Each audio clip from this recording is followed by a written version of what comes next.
Hi guys, my name is Johan and today we're going to talk about this Camel ADV one finger clutch, and specifically what I think is not covered in most other reviews and I think is essential to know before buying.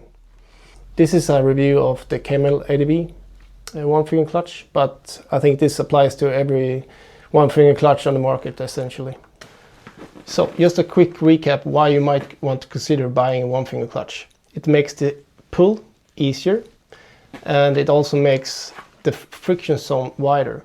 So for me it was mainly the second one, that it makes the friction zone wider, because on the T7 it's very on or off. It's very hard to modulate the clutch on the standard one. So it's either on or off, and I wanted to have a wider friction zone, so when in tight riding conditions it's easier to modulate the clutch. And yeah, it also makes the clutch much easier to pull. I had it on my KTM 890 Adventure R, and I'm just used to having a more easier clutch pull essentially. The installation of the one finger clutch from Camel ADV is very easy, and they have a great tutorial on YouTube that I think you should follow. The one thing to think about regarding clutches is that you have some free play. So you can see here in the clutch arm there's some wiggle room. As long as you have some free play down here and up at the handlebar at the lever, you're all good. Also make sure that this is in the correct angle, so the clutch cable isn't scraping against this edge here, which can cause premature failure of the clutch cable.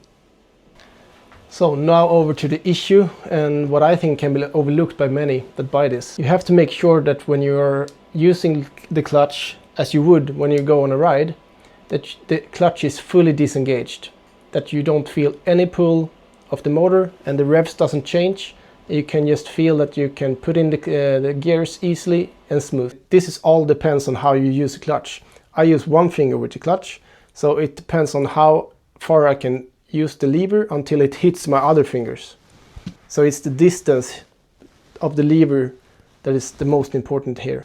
So it's how you use it when you're riding basically. And as I said, I use one finger, but the clutch was still a little engaged when I had it all the way pulled until it hit my other fingers here.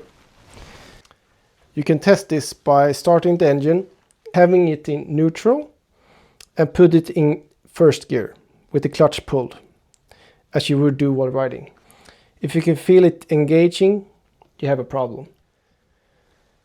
So, if you have determined that you have an issue that is still engaging, even if you have it all the way pulled, you have three options, I would say. The first option, which is the easiest one, is that you just loosen this bolt and move the whole lever position up until the center of the handlebar. This will give you more leverage and a greater distance of the travel of the lever. That didn't work out for me, so I had to move on to option number two. Option number two is that you take the OEM lever and you modify it. So I put it in a vise, heated it up, and just bent out this curve. So what I was after was getting this bend here out a little bit, so I would have a larger or more distance of the travel of the lever. That gave me exactly what I needed. The clutch pull, or the distance before it hit my other fingers, was greater. So the clutch was fully disengaged. I could not feel it dragging whatsoever. So that solved my issue. So it's very easy, didn't cost a thing, and now I don't have to worry that my clutch will burn out. So if you're wondering how do I remove the lever, it's just a bolt underneath here. I think it's 8 or 10 millimeters. And then you just take that bolt out, take this one out, and then you just remove the cable that is attached here to the lever.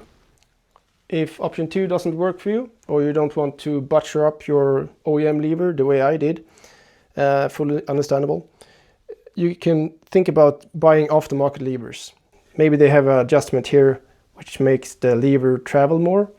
I don't know. I haven't bought aftermarket levers. However, I don't know if any aftermarket levers actually makes the pull longer than the OEM one. So that's something you need to try out for yourself. My second option would just bending the lever here, bending out this bend, is the cheapest one. Doesn't cost a thing. It's very easy, and I will also put a picture of how I did it in the vise. One thing to note also is that I have it on the second one here. So we have 3 holes, 1, 2, 3. The hole that is furthest away, hole number 3, is the one that will give you the widest friction zone and also the lightest clutch pull. So if you have it on hole number 3, maybe you need to have the clutch lever even further away than I have and need to bend it even more. So that's also something to think about. I would say this is crucial information that I actually haven't heard about from any other, and no information when you buy it. But it's very essential if you don't want to burn out your clutch prematurely. So I think this is something you need to think about before buying, and also test after you have installed it. So after all that, would I still recommend it? Yes, I would. Because the friction zone is so much nicer, and yeah, of course the pull is easier, but that's not the main thing here. The friction zone is really what makes the sale for me here. Even if I had to modify the clutch lever, it's what's still worth it for me. Leave a comment if you have experienced this yourself also, or if you test it and you found out that, yeah, it actually engages a little bit. I hope you thought this was helpful. Even if it's only for one person, that's worth it for me. And also consider subscribing if you thought this was helpful and want to see more of this kind of stuff. See you in the next one.